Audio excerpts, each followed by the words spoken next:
सो hey guys, welcome है आप सबको हमारे चैनल में वापस। आज मेरे साथ अपने अनुराग भाई वापस आ गए हैं एक नए टॉपिक के साथ जिसका नाम है अनुराग भाई।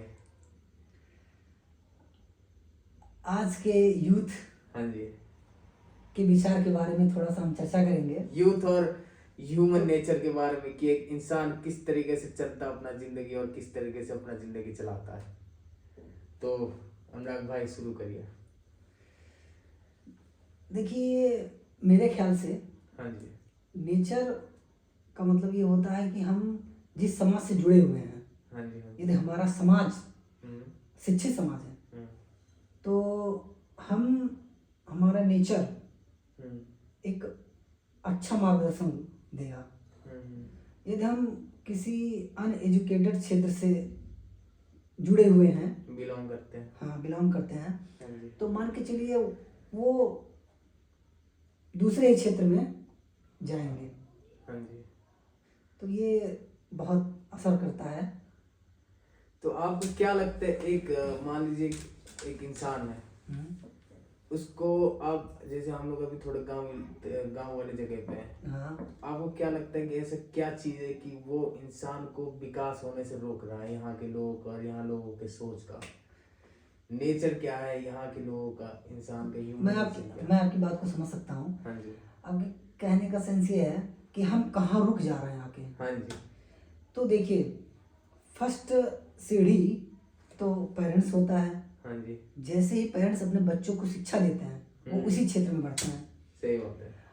और मैं आपको एक चीज़ बता दूं कि लोगों को लगता है कि ब्रेन वॉश केवल टेररिस्ट हाँ। वालों को ही बस किया जाता है। हाँ जी। लेकिन एक तरीके से अगर देखा जाए तो हमारा भी ब्रेन वॉश किया गया है। अरे कैसे? लेकिन हमको पता नहीं है कैसे, मतलब हम ये कैसे कह सकते हैं कि मतलब हम लोग भी ब्रेन वॉश, मतलब यहाँ के लोग भी, गाँव के लोग भी ब्रेन वॉश हो चुके हैं? देखिए, कुछ चीज़ ऐसी हैं हमारे यहाँ हाँ कि वो कंपलसरी है। जैसे कि जिस जगह पे मैं बिलोंग करता हूँ वहाँ पे आप 12th तक पढ़ना मस्ट है एकदम। आप अपने जगह का नाम क्या बता सकते हैं? मैं बात- गाँव मत बताइए मैं बांसी उत्तर प्रदेश के हाँ जी। सिद्धार्थनगर जिले से हाँ जी। हाँ जी, बिलोंग बिलोंग करता हूँ। हाँ जी। और मेरे गांव के बारे में अगर अभी आप चर्चा ना करें तो ज़्यादा ही बेहतर है, ठीक। क्योंकि ये वीडियोस कई जगह वायरल भी हो सकते हैं। हाँ जी। तो हमारे यहाँ सबसे पहले ये देखा जाता है कि बच्चे को शिक्षा कहाँ तक देनी है। हाँ जी। हर एक बच्चे को 12th तक तो कंपलसरी हो गया है पढ़ाना। उसके बाद किसी के गार्जियन थोड़ा बहुत शिक्षित है तो उनको BA BSc स्नातक की परीक्षा पढ़ाई तक। पर ये तो मतलब अच्छी बात है कि अपने बच्चों को पढ़ा रहे हैं। आपके हिसाब से अच्छी बात है, लेकिन मेरे हिसाब से अगर देखा जाए हाँ जी। तो बहुत अच्छी नहीं है। कैसे? क्योंकि यदि किसी बच्चे का रुचि पढ़ाई में ना हो, हाँ जी, पढ़ाई में किसी बच्चे का रुचि ना हो, वो पढ़ना नहीं चाह रहा, आप उसको जबरदस्ती पढ़ा रहे हैं, तो वो उसके लिए अच्छा सिद्ध नहीं होगा, घातक सिद्ध होगा। क्योंकि अभी रिसेंटली एक न्यूज में दिखा रहा था, मैं देख रहा था, अनुराग करके जो लड़का था, उसके घर वाले चाह रहे थे ये डॉक्टर बने। अच्छा। लेकिन उसकी इच्छा थी, दिली इच्छा थी कि मैं बिजनेस करूं। हाँ जी। और पढ़ने में तो बहुत होनहार ही था ही वो। हाँ जी। हाँ जी। तो MBBS में दाखिला तक हो गया था उसका। हाँ जी। लेकिन वो MBBS कंप्लीट करने के बाद सुसाइड कर लिया। अच्छा, वो कहा, असली घटना है? हाँ, ये एकदम सच्ची घटना, मैं न्यूज चैनल पे देख रहा था। हाँ जी। मेरे ख्याल से मुंबई की घटना है, अच्छा। उतना याद नहीं हुआ आ रहा हमको। तो बच्चे का दिमाग जिस क्षेत्र में जाए, गार्जियन को उस क्षेत्र में मेहनत करना चाहिए। अगर बाई चांस मान लीजिए, आपको नहीं लगता जैसे गांव में क्या है कि एक मतलब गार्जियन को सबसे बेस्ट मतलब डेवलप नहीं है गांव के लोग, इतना सोच इतना विकास नहीं, उनके बस ये है कि नौकरी पढ़ाई, नौकरी पढ़ाई। तो उनके हिसाब से तो वो सही कर रहे हैं भाई। उनके हिसाब से सही क्या कर रहे हैं आप ये बता दो। लोगों को लग रहा है कि पढ़ाई में हर एक चीज है। चलिए, मैं भी मानता हूँ 1 मिनट के लिए कि हाँ, पढ़ाई मस्ट है। शिक्षा हर इंसान की जिंदगी में होना अति आवश्यक है। लेकिन आप ये भी मान लीजिए कि मान लीजिए मेरी रुचि पढ़ाई में ना हो, आप मुझे जबरदस्ती पढ़ा रहे हैं, जी, हाँ जी, तो मैं अपना बेस्ट उस क्षेत्र में नहीं दे पाऊंगा। हाँ जी, मेरा मन लग रहा है क्रिकेट में। हाँ जी, हाँ जी, आप मुझसे पढ़ाई करवा रहे हैं हाँ जी, हाँ जी, तो मैं कहाँ से पढ़ पाऊंगा? मेरा मन एकदम लग ही नहीं रहा पढ़ाई में। पेरेंट्स को अपने बच्चों के ब्रेन को पढ़ना चाहिए कि इसका इंटरेस्ट कहाँ जा रहा है। इंटरेस्ट के अकॉर्डिंग अगर वो कर रहे हैं हाँ जी, हाँ जी, तो वो बेस्ट करेगा। हाँ जी, अगर सचिन तेंदुलकर के पिताजी पढ़ाई पे ध्यान दिए होते तो क्रिकेट का भगवान ना हुआ होता। हाँ सही। नहीं, बात जिस तो तरीके मैं से आपने हाँ मतलब दर्शाया है मुझे तो मैं अच्छा आपको लगा। ब्रेन वॉश की बात बता रहा था। ब्रेन वॉश इस तरीके से किया गया हमारा कि 12th तक पढ़ाई कंपलसरी है। हाँ, उसके बाद 1-2 साल नौकरी के लिए लोग दौड़ते हैं। हाँ, जब बच्चा बड़ा हो जाता है 12th के पास तो थोड़ा सा वो भी जानकार हो जाता है कि मेरे लिए नौकरी हम्म, बहुत ही ज़रूरी है। हम्म, और देखा जाए तो नौकरी हमारे क्षेत्र में मान लीजिए फर्स्ट प्रायोरिटी नौकरी को दी जाती है। जितनी खुशी घर में एक बच्चा पैदा होने पे नहीं होती है उससे कहीं अधिक खुशी नौकरी लगने पे होती है। और आप पर ये तो अच्छी बात है ना कि नौकरी मिल गई, एक बंदा इतने साल से मेहनत कर रहा था, पढ़ लिख कर बड़ा हुआ, नौकरी मिल गई। तो नौकरी भी कई प्रकार की होती है, कई तरह की नौकरियां होती हैं। मान लीजिए कोई होनहार लड़का जो महीने का कई लाख कमा रहा हो, कमा सकता है आगे, और उससे आप नौकरी करवा रहे हैं, 20,000 की नौकरी करवा रहे हैं, तो ये आपके लिए सही है अभिषेक जी? मैं आपसे ये पूछना चाह रहा हूँ। नहीं, ये तो गलत है, मतलब ये तो गलत है। वो इसी 20,000 में सिमट जाएगा, जबकि वो उसके पास इतनी कैपेसिटी है कि वो कई लाख एक महीने का कमा सकता है। वो तमाम बिजनेस है हमारे पास, उसमें मेहनत करें। पशुपालन है जिसमें सरकार भी मेहनत कर रही है हमारे साथ। सही बात है। तो आप ये बताइए हमको कि वो अच्छी चीज है कि ये ठीक है? जैसे पॉडकास्ट से पहले, शुरू होने से पहले आपने मुझे एक चीज बताया था कि गांव और मतलब जहाँ आप रहते हैं ये एक कुआं है। तो वो चीज आप दर्शकों को बता सकते हैं कि मतलब गांव ये कैसे कुआं है? जैसे गांव कुआं का मतलब ये मान लीजिए जो हमारे चारों तरफ है, बस उसी चीज की जानकारी है लोगों को। और अदर कंट्री में क्या हो रहा है, अदर स्टेट में हमारे क्या हो रहा है, बहुत अच्छे से जानकारी नहीं है।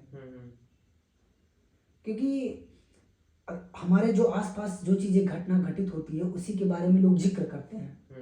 फलाने का लड़का ये किया, फलाने का लड़का वो होगा, होमगार्ड में हो गया, पुलिस में हो गया। लेकिन कोई हम लोग गांव से बिलोंग करते हैं तो बहुत रेयर केस में गांव के बच्चे उच्च पद पे जाते हैं। तो ऐसी चीजें सुनने को बहुत कम मिलती हैं। किसी का लड़का जज हो गया, किसी का लड़का जिलाधिकारी हो गया, ये सब चीजें बहुत कम सुनने को मिलती हैं हम लोगों को।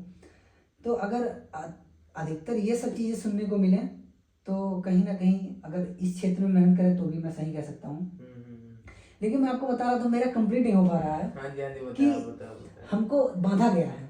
हाँ जी। कि 12 तक हम पढ़ाई किए, उसके बाद 2-3 साल कंपटीशन की तैयारी किए, लग गया तो ठीक, नहीं तो 3-4 साल के बाद एक समय ऐसा आता है जो मान के चलिए आप उसमें बहुत कठिन डिसीजन लेना पड़ता है। जैसे कि अब हम कहना चाहेंगे मेरी तो शादी हुई नहीं है। मैं उसी फेज में चल रहा हूँ। अच्छा, शादी वाली बातें करते हैं। तो लोग एक समय ऐसा आता है कि गांव में ये भी सुनने को मिलता है कि उसका लड़का अभी पढ़ रहा है, उसका लड़का ना ही अभी जॉब लगी और ना ही कोई शादी करने को तैयार हो रहा है। उसके घर पे लड़की वाले नहीं आ रहे हैं। वो हम लोग में क्या कहते हैं, रड़वा। अच्छा। तो वो अभी रड़वा घूम रहा है वो। हाँ जी, हाँ जी। तो ये सब चीजें भी। अब मैं आपसे एक चीज पूछना चाहूंगा। हाँ जी। ये बताइए आप कि यदि आपकी नौकरी ना लगी हो, आपका बैकग्राउंड बहुत अच्छा ना हो, आपकी उम्र 20, 22, 24, 25 साल मान लीजिए, 25 साल हो, तो क्या आपको शादी कर लेनी चाहिए? जॉब भी नहीं है आपके पास। बिल्कुल जरूरी नहीं है कि मतलब शादी करनी चाहिए, लेकिन हमारे यहाँ उसको बहुत कंपलसरी कर दिए हैं। अगर शादी भी ना करोगे तो घर से भी ताने मिलते हैं। अच्छा। इतने बड़े हो गए, उम्र तुम्हारी निकलती जा रही है, शादी कब करोगे? अच्छा। और मैं इसके खिलाफ हूँ। हाँ जी। अच्छा। मेरे कहने का मतलब बस एक लाइन का है कि अगर हम सफल हैं तभी शादी विवाह वगैरह करना चाहिए। उससे पहले नहीं। क्योंकि पहले मेरा खर्चा तो मेंटेन हो जाए, तब किसी सही बात है। और का खर्चा मेंटेन करे। ये भी तो बात है भाई। हाँ जी सही बात है। और आप तो जान ही रहे होंगे काफी। हाँ जी बात तो सही है आपकी। तो इसी के साथ गाइस, और आप कुछ बोलना चाहेंगे नहीं, जैसे मैं बस जाते जाते हैं? मैं जाते जाते बस इतना कहना चाहूँगा कि इंसान को हर वक्त मेहनत करना चाहिए। हाँ जी, कभी रुकना नहीं चाहिए। हाँ, एक लाइन में कहना चाहूँगा, वो भी राजपाल यादव जी का है। हाँ जी हाँ। वो कह रहे थे यदि आप पिछला 1 सेकंड भी वापस ला सकते हाँ हैं जी। तो आप इस समय को बखूबी बर्बाद कर सकते हैं। अच्छा, क्या मेरे- बात है, क्या तो मेरे कहने का मतलब यही है कि अगर जो समय मेरा निकल जा रहा है वो वापस लौट के नहीं आएगा। बहुत ही बेहतरीन तरीके से अपने अनुराग भाई ने ये बातें हमें कही है। ये वीडियो भले से थोड़ा छोटा हो पर बहुत ही जानकारी वाली वीडियो थी ये। वीडियो और थोड़ा बढ़ती हुई, बढ़ती लेकिन हुई। कुछ समय की कमी की कमी की वजह से जैसे कि अनुराग भाई ने अभी थोड़ी देर आगे एक और चीज बोला, तो वापस आप कह सकते हैं कि राजपाल यादव ने क्या कहा था? राजपाल यादव ने कहा था यदि हाँ जी, आप पिछला गुजरा हुआ 1 सेकंड भी वापस ला सकते हैं तो इस समय को बर्बाद कर सकते हैं। क्या बात है, क्या बात इसी से है। मैं अपनी बड़ी को विराम देता हूँ। हाँ जी हाँ और जी। हमारे पास समय बहुत कम है, इस नाते एक छोटा सा वीडियो आप लोग के सामने रखे हैं हम लोग। तो भाई और बहनों, अगर आपको कुछ भी इनके बात ऊपर नीचे कुछ भी लगा तो आप अपना स्टेटमेंट आप कमेंट में कह सकते हैं। बाकी राम राम सारे भाइयों को, और मिलते हैं अगले एपिसोड में। राम राम। राम राम, जय श्री राम। जय श्री राम।